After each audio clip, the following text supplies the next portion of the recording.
Hello, my name is Magnus Löfstrand. I'm interviewing Jim Shaw from the American telemark team, and he's agreed to graciously to interview with me and explain about the American system a bit, as well as the requirements and some of the development and telemark in USA. So if you, Jim, could please introduce yourself and your background, and we'll go from there. My name's Jim Shaw.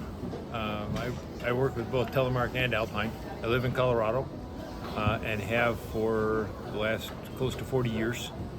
And that's what I've done is mostly worked just as an instructor. I telemark when I can, and I Alpine when I need to. So there's obviously, as I hear everywhere else in the world, there's a lot more Alpine skiers than there are telemark skiers, but that doesn't mean that I don't Alpine. I do teach telemark. We do get lessons. We don't get a lot of them. A lot of it takes place in festivals and so on, you know. Sure, yeah, same here. That's where most of it seems to happen, or the most number of skiers, but there are also individuals who take lessons, my private lessons and things like that. Yep. A little less. In the American system, we have 3 levels of certification, just level 1, 2, and 3. Yep.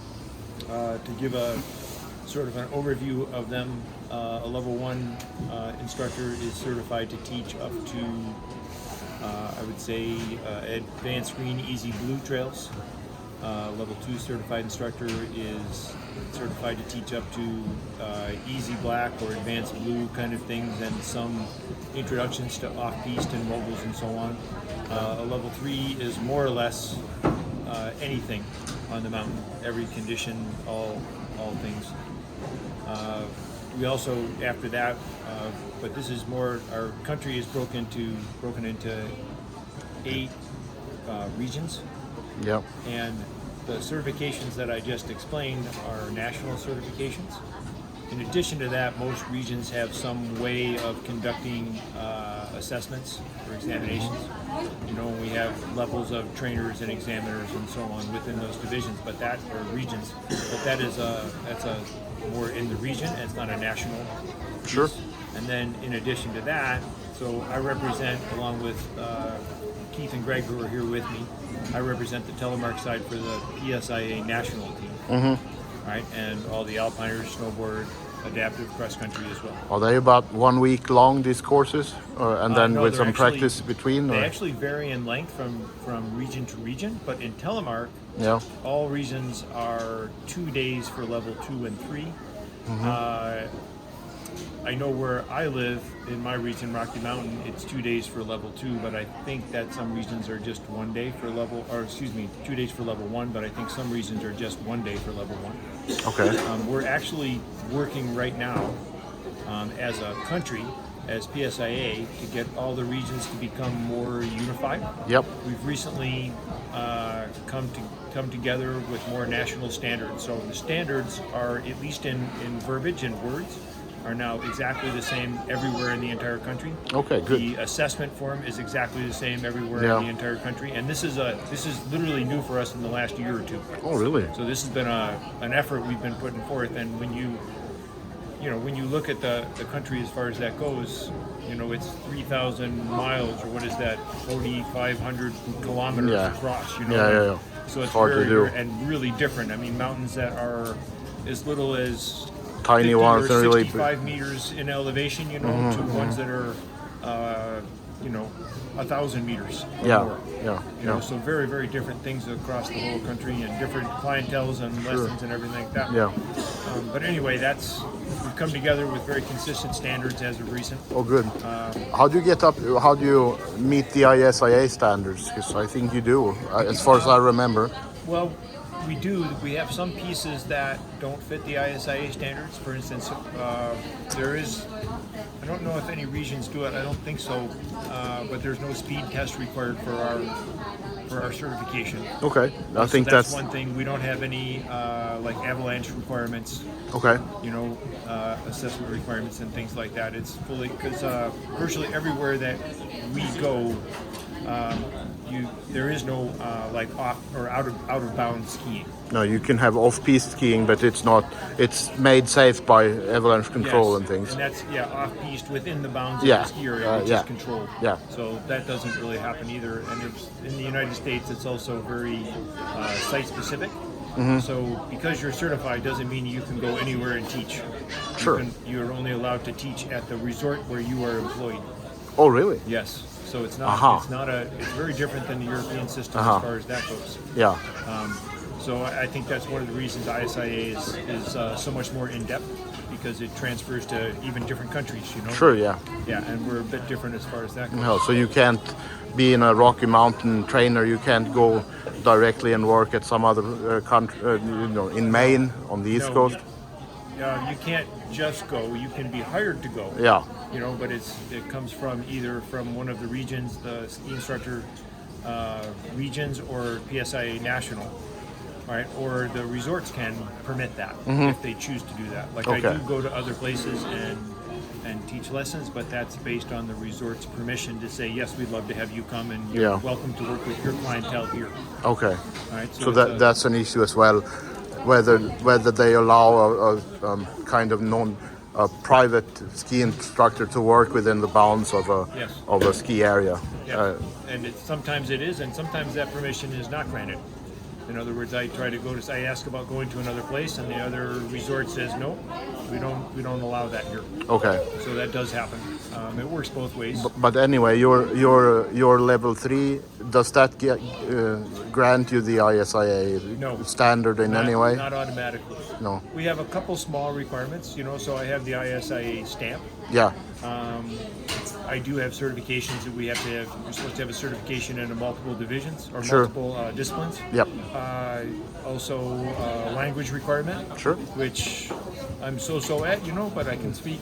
I would say that where I live, the best second language you could have is Spanish. Sure. If I spoke Swedish, it would do me almost no good where I live. No, sure, But, absolutely. Spanish we have quite a lot. Entiendo. I know enough to say sígame, and have people follow me and bits like that. And grande when they make their pizza, pie. Yeah. Those kind of things. I know enough to communicate a few Sure. of the necessary things. Sure. Thanks. Now, But as far as the ISA goes, it's we have a couple of requirements that you have to meet, but not a lot. sure. Yeah. Sounds good. Now, do you have any advice for us? Sometimes I feel like we have more ski instructors on telegear than we have in students. Yes. and Maybe how to sometimes rectify that. It's interesting, I think, in the United States, because there's a crossover between those two things. Yeah. So I would venture a guess, and I don't know numbers on this for sure, but I would say the majority of the ski instructors in the United States are not. They're professional, but they're not full-time professional. They have alternative careers, that allow them to stay in the ski industry. So many of them are also involved in the ski industry because of the community and the opportunity to engage with other skiers who are very serious. So Yep. the fact that they're not tourists taking lessons, kind of thing, doesn't mean that they're not taking lessons. Oh, In yeah. other words, but they're involved in PSIA and engaging in skiing that way. Sure. But it does seem we do have telefestivals. I hear of some of the ones. I heard when I was here about Denmark. And Oh, yeah, they they're said coming have up to Norway. 600 people coming to telemark. It's like I would like to be there for that. Yeah. Absolutely. We have quite a few festivals that run around the country. There, I know about one in Vermont, for example. I've seen that the NATO. Yep. guys. NATO has been a little off the radar for a little while, but they Have used they? to be able to show up with more than 1,000 teleskiers would show up. Yeah. But they haven't done that in a while, and I've been wondering about how to revitalize that. But there are festivals around that have, anywhere from, 20 or 30 people that show up, and some of them even several hundred. Yeah. So there's one in Monarch, Colorado that I know. There was probably 300 telemark skiers there. Yeah. But there was no organized place where they all gathered. Is that Urmos? No, was- Urmas is out in Mammoth. Urmas, Ski with Urmas, and Yeah. he does that. And Urmas will be up at Big Sky. We have a national academy for PSIA, and we actually have waiting lists for that. We don't have enough room for all the telemarkers that want to come. Yeah. There's another one down in Santa Fe, New Mexico, with a guy named Tony Forrest called the Tony Forrest Telemark Workshop. I hadn't That's seen been that. going on for 35 years. Cool. The Midwest Telefest up in the I've seen that. Ortiz in Yeah. Michigan. I have not been to that one, but it's very high on my list to get to it. Yeah, I bet. You know, there's one that I go to all the time in Pennsylvania, which is called Telepalooza. You know, and I've watched that. It was big, it got very small, and I've watched it grow from a few to now 40 or 50. So do you think that's the best way to make telemark grow, to gather a bunch of people? I do. I think right now, I think the biggest thing that needs to happen is somehow the resorts need to see the numbers and the potential in the numbers. And when we start to put together festivals, even if, like at my home resort, if I could, and I actually have a grassroots festival that I put together in Winter Park where I live, and so far we haven't done very much formal, but it's like gather some tele skiers together. Let's have a good day. Let's meet some more tele skiers. You know, enjoy a drink at the end of the day. And the last 2 years, we've had 50 plus telemark skiers show up, and that's with no assistance from any marketing firm or the ski area. That's just word of mouth and Facebook. Okay. Right, and so I think that's what makes the ski areas, the resorts will start to recognize. It's like, okay, maybe there's some value to this. There's some value, and maybe some people would like to take clinics, you know, and you know they'll show up at the bar at the end of the day, and they'll buy tickets, and they'll do the other things, and you know, we all know as telemark skiers, we come to an event like this. You know, Peppy from Finland said he thinks there's about 90 telemark skiers here right now. There is, and that's quite a significant number. Yeah. You know, and I think that if we can get the resorts to recognize that, and I think a lot of it, like I said, in my belief, comes from grassroots. It comes from us as telemark skiers trying to organize things and getting people together. Yep. And there was a piece of information from SIA, the Ski Industries of America, that they dropped their research on tele a few years back, but several years ago, you know, 5-6 years ago, I saw an interesting stat about telemarking that was of all the disciplines, the telemark skiers ski more days than any other discipline on average. Yeah, that's the point to be made. Right? Yeah, absolutely.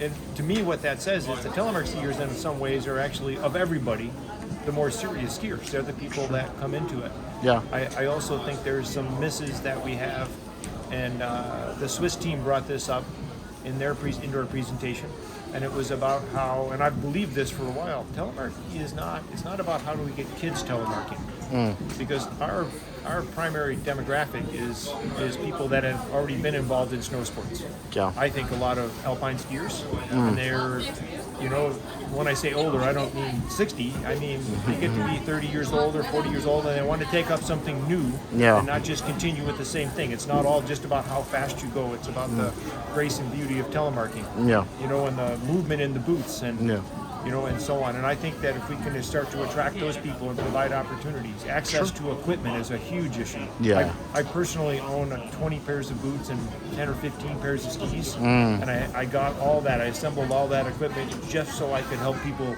put the equipment on and try. I work for the Swedish Federation. We've bought a bunch of equipment so that, I mean, if you want people to race on the national team or develop in that direction for racing, which of course the federation wants it to be happen, you can't let them borrow old gear, 25 years old. You need to let them try whatever people race on. All the equipment that I've accumulated, it's all NTN. Modern telemark gear, you know, step-in bindings, all with brakes, you know, so there's no even bending over to put the straps on, you know, and I know some telemarkers still do that. I see that. But I personally like the brakes. I don't want to bend over anymore. I'm fine with not bending over. Exactly. Yeah.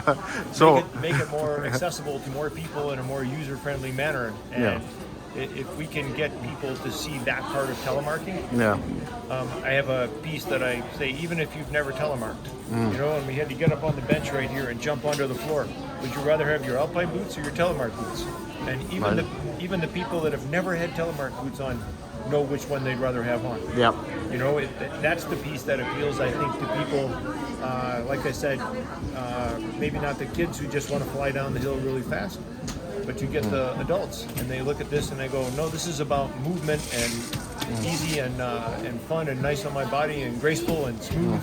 And I think telemark can offer a lot of that. If we can get people to see that piece, I think they're interested. Yeah, thank you, Jim.